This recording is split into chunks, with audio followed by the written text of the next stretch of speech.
Olá, eu sou a Leca Rocha, atriz, e interpreto seu caso virtual de relacionamento bizarro aqui. Viviane, idade 27 anos, designer. Eu já tinha escutado falar de que você não pode clicar em qualquer coisa na internet, porque pode ser um vírus, pode ser golpe, mas eu jamais tinha escutado falar que você clicar num link poderia te fazer tornar escravo de alguém. Sempre que eu era surpreendida na minha vida, não era por uma coisa boa. Começou na infância barra adolescência. Eu sempre achei que a minha mãe era minha mãe biológica. Até ela atacar na minha cara um dia, depois de muitas frustrações, de que ela fazia isso porque ela não tinha obrigação nenhuma. Ela tinha me adotado. Na verdade, eu era a filha da irmã dela, que tinha falecido em um acidente de automóvel. Então ela meio que ficou encarregada barra obrigada de cuidar de mim. Só que ela não cuidava de mim. Na cabeça dela, dos 6 aos 7 anos, eu já tinha condições de virar a empregada do lar. Então, eu tinha que fazer várias coisas durante o dia para cuidar da casa inteira. Ela me tratava mesmo como se eu fosse uma empregada. Dependendo do que eu fizesse errado, ela não me dava direito o que comer. Ela não queria que eu fosse para a escola para eu ficar sempre em prol de fazer aquilo que ela precisasse, como qualquer serviço de casa ou qualquer função para ela, desde escovar os cabelos, ajudar a cortar as unhas, tudo que vocês possam imaginar. Depois que ela abriu, né, que eu era adotada, ela começou a me ameaçar de que se eu não fizesse as coisas do jeito que ela queria, eu iria ser jogada na rua, porque ela não tinha obrigação nenhuma de estar ali comigo. Qualquer coisa para ela, eu era colocada como um estorvo. Para eu não ir para a escola, ela não me dava de comer. E eu ia para a escola assim mesmo, porque eu sabia que tinha comida lá, né? Eu estudava na rede pública. Eu saindo dos ensinos básicos para pensar em fazer uma faculdade e começar a viver do meu sustento, ela queria, na verdade, que eu não fizesse faculdade e sim que eu começasse a faxinar a casa de vizinhos e que o dinheiro viesse para ela. Todo mundo na escola já sabia das minhas condições, porque às vezes a minha roupa estava rasgada, às vezes eu tava com crises e eu fui abrindo para todo mundo mesmo, não tinha para onde eu fugir. Foi desse jeito que eu fiz amizade com duas meninas que viraram as minhas irmãs e que quando eu terminei os ensinos, elas já tinham aberto um cantinho no apartamento delas para mim. Essas meninas, elas chegaram até me dar dinheiro de condução, porque ela não me dava dinheiro para que eu não conseguisse chegar até a escola. E algumas vezes eu cheguei lá atrasada, caminhando, com sede, com fome. Muitas pessoas presenciavam isso. Algumas vezes eu dormia em casas de amiguinhas porque ela não queria que eu voltasse aquele dia para casa de castigo, era como se eu tivesse que ficar na rua, porque eu não tinha conseguido fazer todos os serviços do dia, porque eu estava fazendo lição de casa, que era uma coisa que não ia me servir. Essas duas amigas, então, depois que eu me formei na parte básica da escola, elas me abriram esse lugar, eu peguei as minhas coisas, nunca mais tive contato nenhum com a minha mãe. Ela também não fez questão. E aí eu fiquei nesse AP, elas rachavam, né, até eu ter condições financeiras de ajudar. E, gente, eu parti para trabalhar de tudo quanto era coisa. Vender trufa, vender em loja de roupa. E eu fui crescendo desse jeito porque o meu sonho era fazer faculdade de designer. E para isso eu ia precisar fazer cursinho, e para tentar passar, né, em bolsas. E essas meninas, elas me ajudaram tanto e deu tudo tão certo. Foi a primeira vez assim que eu vi um resultado positivo na minha vida, de alguma coisa que eu tinha feito. A gente virou uma família e a gente não pensava em se separar. Uma coisa que eu não sei explicar assim, mas eu era muito grata por tudo que elas tinham feito por mim. Na época da facul, uma delas começou a namorar um coreano. E depois que ela estudou, ela foi para a Coreia para morar com ele. E a minha outra amiga também era muito ligada com esse país e estava pensando em ir para lá para ficar com ela. Só que eu não iria conseguir manter aquele apartamento sozinha, não ia me sentir bem ficando sozinha. Essa minha segunda amiga deu a ideia da gente tentar mestrado na Coreia. Eu falei, nossa, mas imagina a grana para tudo isso. Passagem e tal, né? Falou, não, essa minha amiga, ela era de família rica, né?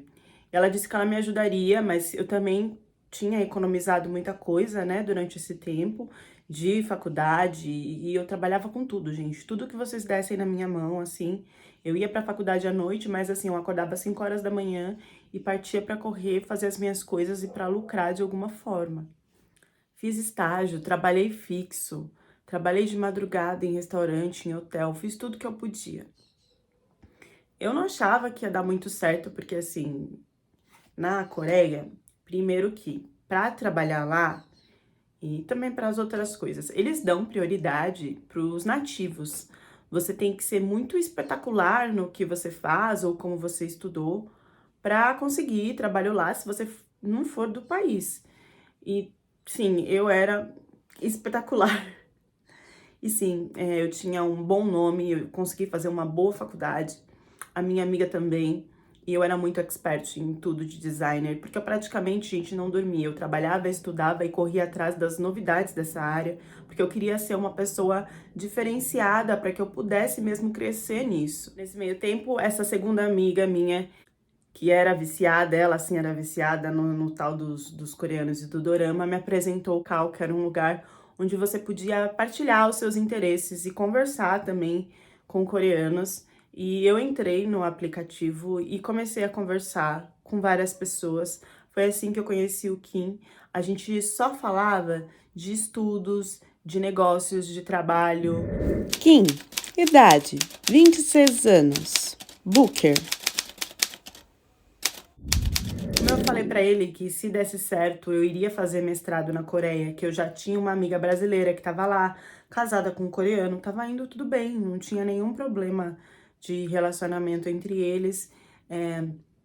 A gente criou esse interesse um pelo outro, porque era uma coisa quase certa de que a gente poderia se encontrar. E pra ele muito facilitadora, porque ele já tava lá na Coreia, né? E ele ainda, eu conectei interesse com ele, porque ele era tipo aqueles bookers agentes. E ele conseguia colocar meninas para trabalhar lá, então estrangeiras ou não, para fazer figuração. E eu pensei que isso seria um lugar onde eu teria uma graninha, caso alguma coisa desse errado, até iniciar trabalhando como designer lá, ou sei lá, de repente de hora extra, era ali um contato que poderia me ajudar. Então a primeira conversa ela foi estritamente profissional. Ele me pediu os meus dados, as minhas medidas, e eu passei para ele, ele me mostrou sobre a agência, sobre o trabalho dele, e ele disse que eu queria até passar, né, da minha amiga, porque ela também achou que era uma oportunidade boa, mas ele disse que não, que era uma coisa muito restrita, que ele só tinha poucas vagas e que na verdade ele tinha visto que o meu perfil era interessante para ele, mas o da minha amiga já não. E aí ele pedia para eu não ficar falando muito e nem abrindo muito, porque ele ficava cansado do tanto de menina que vinha atrás dele por causa disso, e que ele não podia escolher todo mundo e nem trabalhar com todo mundo. Ele me mandou um link de cadastro onde eu colocava todas as minhas informações pessoais e lá mesmo eu já anexava algumas fotos de rosto e de corpo. Num primeiro momento foi isso. Passando umas 2 semanas mais ou menos, ele me mandou, né, mensagem das agências que tinham se interessado por mim e aí sim ele pediu fotos de corpo. Mais sensuais, de lingerie, biquíni, essas coisas. Depois disso, ele começou a falar que estava muito orgulhoso e que estava admirado, porque eu era uma pessoa que conseguia me reinventar muito. Eu contei para ele desde as trufas que eu vendia até a faculdade de designer e agora imagina, consegui trabalhos até como modelo internacional, porque ele disse que eu tinha potencial para ir além de ficar fazendo figurações. Então eu via que ele estava ali observando a mulher que eu era, que ele estava gostando daquilo, só que ele não se abria muito assim do que ele queria. Foi bem aos pouquinhos. E eu também tava muito com vergonha, porque eu nunca tinha pensado assim nessa parte da minha vida de relacionamento. Eu também não queria contar para as meninas, porque, sei lá, vai, a minha amiga já tava lá com o coreano. Ai, não sei, eu achava que era estranho. Eu deixei isso guardado e fui vendo como ia avançando. Quando eu vi, a gente tava praticamente namorando online e era tranquilo para mim, porque o negócio do mestrado tava praticamente dando certo. Então eu iria para lá, pelo menos uma paquera ia rolar mesmo. Então eu deixei avançar. E desse namoro, só que ele começou a levar isso um pouco que a sério, assim, sabe? Ele falava, não, a gente vai noivar, a gente vai casar, a gente vai morar junto, não sei o quê. E eu sempre falava, não, a gente vai se conhecer, porque não sei como é que vai ser ao vivo. Ele, ao vivo vai ser como é que tá sendo aqui no vídeo. E aí ele falava, vai, porque a gente vai ser parceiro, né? Vai ser parceiro de trabalho, vai ser parceiro de vida. Nada muito romântico. As coisas eram sempre colocadas com o pé no chão. Mas existiu essa parte e eu criei essa esperança de que fosse acontecer, porque ele firmava isso todos os dias pra mim. Sobre a outra parte, né, de trabalhar mesmo com designer, que era o que eu queria, eu dei uma pesquisada porque eu não queria ir iludida, né? E a minha amiga já trouxe algumas coisas pra mim desse tempo que ela tava lá morando e também que o marido dela abriu pra gente, que é assim, o trabalho lá não é um conto de fadas, é uma jornada de 16 horas por dia de trabalho. Tem gente que faz hora extra, o custo de vida lá é alto, então o que você ganha, você vai gastar e talvez fique até apertado.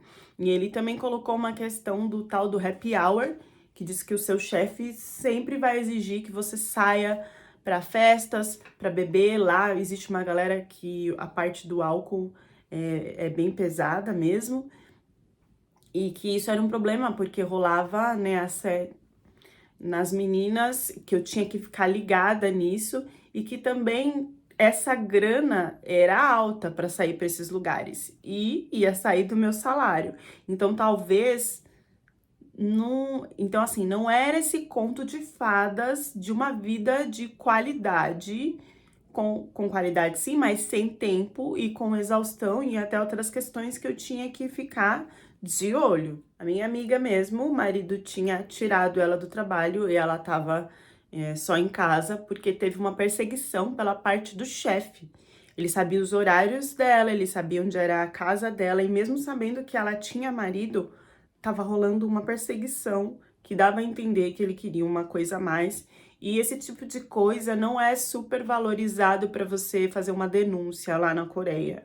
É meio que, não diria normal, mas acontece muito. O mestrado deu certo para mim e para minha amiga. Então a gente organizou tudo para mudar para um novo país, já que a minha amiga já estava bem colocada lá. A gente achou que seria uma oportunidade de tentar também ter um mestrado internacional, enfim. Fomos.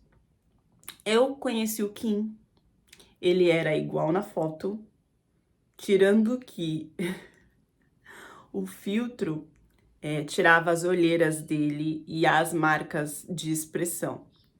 Então ele era igual, mas com uma cara de cansado. Ele era o típico nerd, muito viciado em games, de oclinhos, discreto. Ele chegava até a ser doce, de tão discreto e delicado que era. Era muito calmo, falava assim que às vezes dava até sono na gente. Nada preocupava ele de ficar muito agitado ou bravo, violento. Ele sempre tinha saída para tudo e falava num tom muito tranquilo. Outra coisa que me fez admirar muito ele é que ele ajudava ONGs internacionais, tanto de pessoas como de animais. A nossa primeira conversa ao vivo foi igualzinho era pela internet. E a gente ia para restaurantes, para vários lugares. Eu nunca tinha ido na casa dele, a gente ficou por vários dias só se encontrando em lugares públicos. Ele sempre me levava uma flor e falava que quando aquela flor morresse era porque a vida dela tinha passado para mim. As frequências de encontro começaram a aumentar. Ele deu a ideia, lógico, que era para ficar mais tempo comigo. Eu percebi que era para ficar estudando coreano, eu ia precisar, né, do coreano. O mestrado a gente podia escolher fazer em outra língua, tipo inglês. Mas para trabalhar lá, o coreano era necessário. Ele rapidamente veio com uma ideia de que a gente devia avançar, se eu não queria morar uns dias com ele para ver se dava certo, para depois a gente noivar e casar. Aí eu tive que abrir para minha amiga. A minha amiga que morava lá já achou um pouco estranho, mas logo o estranhamento dela passou porque ela teve um outro baque. Ela descobriu que ela tava grávida, então tava muito focada nisso. Então, tipo, você tá conhecendo um cara? Ah, tô conhecendo um cara. Não levou tanto a sério essa parte de morar junto, né? E em um desses encontros, ele simplesmente falou: vamos lá pra minha casa? E você fica lá uns dias, tal, experimenta. Eu falei: ah, mas eu nem arrumei nada, né? Tem as coisas que eu preciso ver do mestrado e não sei o quê. Ele falou: não, fica tranquilo, a gente vai lá, conhece, depois a gente passa na sua casa, pega as suas coisas, o que você precisar, eu tô aqui pra ajudar. É melhor que, como a sua amiga tá um pouco atarefada, ela não vai conseguir te direcionar nessa parte aí do mestrado e eu tô com tempo pra isso. A minha outra amiga, ela tava conhecendo um outro coreano também, que foi um BO, e por ser um BO, ela estava distante de mim, porque ela estava na parte do envolvimento toda doidona. Então, meio que a gente nem se conversava muito sobre o que estava acontecendo uma com a outra, porque a gente tinha que correr com as coisas de mestrado, de tentar trabalho, e também cada uma estava envolvida em um doido diferente. Bom, nesse dia ele me enrolou, me envolveu, fez tudo que ele podia para me levar para casa dele, e eu fui. A minha sorte é que eu mandei para minha amiga o que estava acontecendo e para onde eu estava indo, uma hora que eu fui no banheiro, sem ele saber que eu estava fazendo isso. Porque chegando lá na casa dele, não tinha nada de viver juntos e experienciar um namoro para depois noivar e casar. Era tudo fachada só para eu entrar na casa dele. Primeiro que era um lugar muito, muito distante da onde a gente estava. Segundo que ele fez questão de trancar tudo quando chegou. Pediu para eu sentar na frente do laptop e começou a me mostrar a verdade. Foi aí que eu me surpreendi, mais uma vez, de um modo negativo e assustador na minha vida. Ele abriu o laptop e me mostrou todas as minhas fotos. Olhou para minha cara e falou: se você não fizer o que eu mandar, essas fotos serão divulgadas. Eu estava em fotos de lanche. Para mim não tinha problema nenhum ser divulgada. O que acontece é que lá na Coreia, essa coisa de ser divulgada a foto de lingerie para os pais, para a família, é um terror. Não se pode fazer isso, né? É muito mais conservador do que no Brasil. Aqui no Brasil tem menina que posta essa foto no Instagram e tá tudo bem. Então, acho que ele não tinha feito essa assimilação sobre o Brasil. Mas ele não parou por aí, porque quando a gente estava namorando e se envolvendo, eu até mandei umas fotos que eu tava sem nada, e ele falou: então eu vou divulgar essas daqui também. E o que você não sabe é que aqui na Coreia é muito diferente do Brasil. Caso essas suas fotos vazem e eu fale que você é acompanhante, que você trabalha como acompanhante, o seu mestrado vai pro ralo, todas as suas conquistas aqui irão para o ralo e você corre o risco até de ser presa. Nessa hora eu já comecei a ficar bem cabreira com tudo que ele tava ali me ameaçando assim, de um segundo pro outro, que ele era praticamente o meu noivo na história. Ele começou a passar mais coisas no laptop dele e mostrar que o link que eu tinha clicado para fazer o cadastro fazia com que ele puxasse praticamente tudo da minha vida, do meu laptop, do meu celular, da onde fosse. Ali ele tinha informações confidenciais sobre mim que ele ameaçou usar caso eu não fizesse aquilo que ele mandasse. Ele tinha endereços, dados, conta de banco, sabe? Ele podia ameaçar de fazer empréstimo, de tirar tudo, de falar que eu usei a conta para roubar de outro lugar. Ele tinha habilidades para fazer o que ele quisesse para me incriminar e até ameaçou de mandar, tipo, matadores pro endereço das minhas amigas, que ele já sabia até onde eu morava. mesmo com a gente só se encontrando em lugares públicos. Então ele ameaça acontecer até coisas ruins com as minhas 2 amigas, e uma estava grávida. Ele começou a me explicar o que ele queria de mim. Ele tinha salas de grupos de vários homens, muitos homens mesmo, assim ele dizia, no Telegram, que pagavam e compartilhavam para ver o pior de mulheres, crianças e adolescentes, fazendo o que eles pedissem, o que eles mandassem. E eu tô falando aqui de barbaridades, de coisas ligadas até mesmo a se machucar. Ele me disse que seria um único vídeo, que era só eu gravar como se eu estivesse dançando e tirando peça por peça, e que eu estaria livre depois disso. O vídeo ele não poderia gravar, eu teria que gravar do meu celular e mandar para ele. Por que isso? Porque dessa forma ele estava protegido. Caso alguma coisa acontecesse, ele poderia falar que eu mandei de livre e espontânea vontade.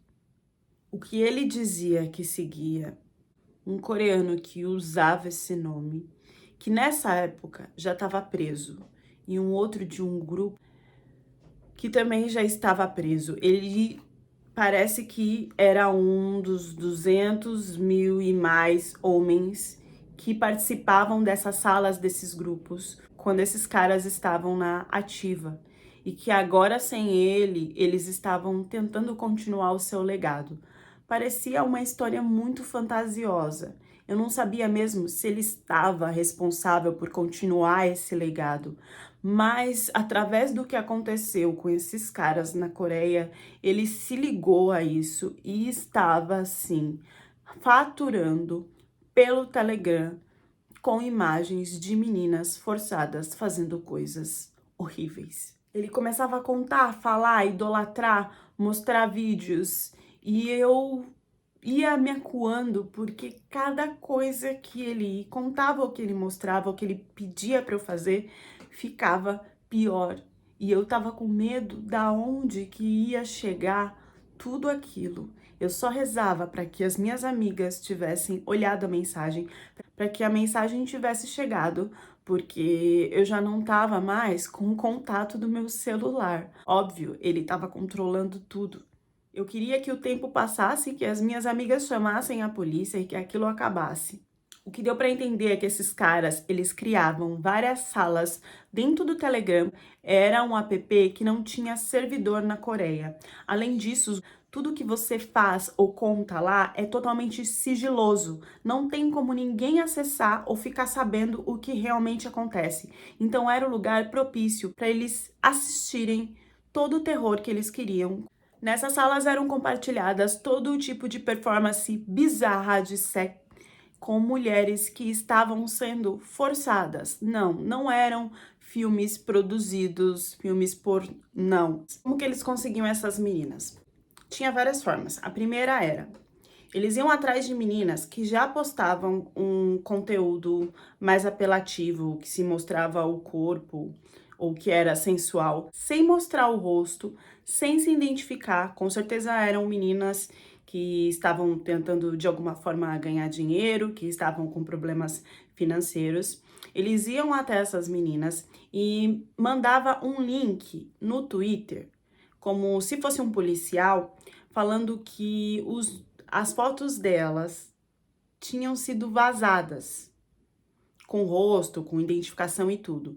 E que a pessoa que mandava lá, como policial, estava mandando aquele link para que ela tivesse mais segurança e para que ela não fosse mais identificada e para eles resolverem o problema. A partir do momento que a menina clicava nesse link, aí sim, toda a identidade dela, da vida dela, as informações, o nome dela, quem era, onde ela morava, tudo era transmitido para eles. E a partir daí, ele ameaçava: agora, se você não fizer o que eu mandar, isso vai ser divulgado para os seus pais. Nesse caso, na Coreia, era um peso muito grande você estar lá mostrando o seu corpo dessa forma. E aí, a partir disso, elas aceitavam a fazer tudo aquilo que eles queriam. Outra forma foi como o Kim fez comigo. Eles ofereciam tipos de trabalho de modelo ou qualquer outro tipo de trabalho. E a menina que estava precisando de dinheiro, que estava ali passando necessidade, só fazia um cadastro e era um cadastro normal, como o de qualquer empresa. Nome, endereço, documento e tal. A partir daí, eles começavam a pedir fotos de rosto, fotos de corpo, poderia chegar até a pedir fotos sem nada, e depois disso, eles começavam com essas fotos, falando que se elas não fizessem aquilo que eles queriam, eles pediam vídeos dos piores tipos. Olha, você vai num banheiro público e você vai fazer isso, você vai beber água da privada, você vai lamber o chão da sua casa, você vai pegar um inseto e colocar lá. Essas salas, para os homens entrarem, eles pagavam uma taxa de mais ou menos uns $600, pagavam mensalmente, mas também tinham as salas que eram gratuitas e que para você entrar, você tinha que mandar uma foto do seu órgão para confirmar que você era homem. Lá você tinha que participar, comentar, trocar, mandar fotos e vídeos também que você tivesse com mulheres, crianças nessa situação. Algumas pessoas chegavam a mandar fotos da própria família, dos seus parentes. Pessoas não, homens, porque eram grupos só de homens. Conforme mais você participava, mais você compartilhava, você ia subindo de nível nas salas. E cada nível, os vídeos e as ações pedidas para as meninas ia ficando pior. Então tinha meninas lá tendo relações, sendo para ter as relações. Tinha o nível master de a sua poder escrever o nome do grupo no corpo e tirar foto e até fazer isso com faca. O pagamento feito nesses grupos era com criptomoedas, porque desse jeito não se rolava a identificação. E uma coisa que eu não sabia, mas eles usavam bastante fotos no perfil de hentai ou animes, que o Kim também usava, e eu achei que era só por ele ser gamer ou ser dessa área, mas não. Em algumas salas você podia marcar de ter a experiência com essas meninas ao vivo. E tinham meninas passando por isso de apenas 11 anos. Ele falava que era um dos 200 mil que tinha vivido essa experiência maravilhosa e que agora tinha acabado, mas que ele ia começar a fazer de novo e que eu seria uma das meninas. Ele pediu para fazer vídeos falando que eu era o seu cachorrinho, o seu namoradinho e barbaridades. Às vezes eu achava que ele era um lunático, que tinha pegado essa história de experiência, mas que não estava praticando isso. Mas eu não sabia até onde ele estava mandando as minhas coisas ou não. E ele falava que eu jamais iria fugir dali, porque nenhuma menina tinha fugido, que até a mídia tinha tentado derrubar esse grupo, mas eles ameaçaram de acabar com a vida de uma caso isso acontecesse. Eles ainda mandavam as escrever o nome das pessoas da mídia que estavam tentando divulgar e estavam tentando ajudar de alguma forma. Então ele se sentia o maioral, porque também naquela época na Coreia não se pegava mais do que 2 anos de prisão. Ele todo momento ficava, um cara pediu assim, agora você vai fazer assim, agora você vira pra cá, agora você fala isso, agora ele quer ver isso. E falava que depois que eu fizesse esses vídeos e mandasse pra ele, ele ia me jogar em qualquer lugar distante da Coreia e que tava tudo pago. Mas, na verdade, a cada vídeo que ele tinha, eu fazia o primeiro, que era o único, e depois ele falava, não, agora você vai fazer esse, senão eu vou divulgar esse que você acabou de fazer. Nada, ele começou a surtar de que ele não estava recebendo um retorno muito bom, de que um cliente já tinha me visto e tinha falado que eu era muito velha, que não tinham gostado de mim, que se continuasse desse jeito, se eu não desse retorno, ele ia parar de me alimentar.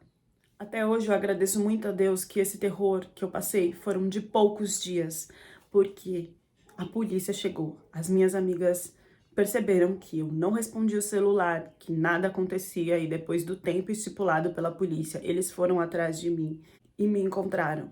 Mas o pior da história vem agora, porque, de acordo com a polícia, não se tinha muitas provas do que estava acontecendo. Primeiro que ele tinha vídeos da época que eu estava no Brasil coisas que eu tinha mandado para ele de livre e espontânea vontade. Esses vídeos eu também tinha mandado para ele de livre e espontânea vontade, era do meu celular, não era uma coisa que ele tinha me filmado e que parecia que ele estava me forçando. Então eu ainda tive que escutar questionamentos da polícia se eu não estava autorizando tudo isso, já que não se tinha provas de que eu estava sendo forçada. E se eu tinha mandado, não tinha muito o que eles fazerem. Outra coisa, no Telegram, ao mesmo tempo que tudo é oculto e ninguém pode abrir e ver, você apaga aquilo rapidamente se você tem essa habilidade. Tudo que você fez ali, você deleta em 1 segundo. E foi mais ou menos o que ele disse ter feito. Ou seja, mesmo com a denúncia, prisão por muito tempo, não aconteceu. Os 2 chefões que faziam isso foram presos. Só que a quantidade de caras que participavam disso era imensa e eles continuam vivendo normal na Coreia, como se nada tivesse acontecido. Eu larguei mestrado, oportunidade, tudo. Eu voltei para o Brasil, é o melhor lugar para eu estar. Independente daqui ter ainda os seus problemas, eu não conseguia mais olhar para a cara de um coreano, se é que vocês me entendem. A minha outra amiga também resolveu voltar comigo porque ela foi perseguida de forma psicótica pelo coreano que ela estava conversando. A única que se deu bem mesmo e que tá morando lá na Coreia e que até agora não teve nenhum problema foi a primeira casada. Uma mensagem para vocês é: nunca clique em nenhum link e nunca vá para casa de estranhos. O fundo do poço profundo, que é, para quem não sabe, plataformas na internet que são acessadas só por hackers ou por homens com muito dinheiro, aonde eles consumem esse tipo de conteúdo bizarro, é imenso. Esse é um dos casos de vários que eu tenho aqui para contar para vocês e que se vocês quiserem, eu posso começar a contar. Quando você posta uma foto na internet, esses caras estão de olho e eles podem usar. Por isso, a gente tem que tomar muito, mas muito cuidado com o que é postado, principalmente de crianças. Você posta uma fotinho da sua filha com a perninha lá aberta na praia, alguém pode pegar aquilo. Eu tenho uma colega que ela tem um canal no YouTube e que ela fazia vídeos dos filhos na praia e tal. E a gente tem como ver qual é o tipo de hashtag que está sendo conectada a esse vídeo, quem que está acessando. E uma das hashtags era de crianças sem roupa. Eram hashtags de caras, se é que vocês conseguem entender, né? De caras que buscam esse tipo de conteúdo de crianças. Então, tava lá, criança só de fralda, hashtag criança só de fralda, hashtag... Nos vídeos dela, ela ficou desesperada. Porque a gente não imagina que tudo que a gente tá postando aqui na internet pode ser usado a qualquer momento. E nesses links, nessas plataformas, só tem acesso os poderosos, os que têm dinheiro, os que sabem de tudo isso, os hackers que estão lucrando com isso, e não é pouco dinheiro. Os caras pagavam em criptomoedas. Como chegou essa história para mim, eu coloquei dentro da história informações sobre esse tal cara que ele seguia e que ele idolatrava, para que vocês ficassem alertas sobre o que rola lá na Coreia, e não só na Coreia, tá, gente?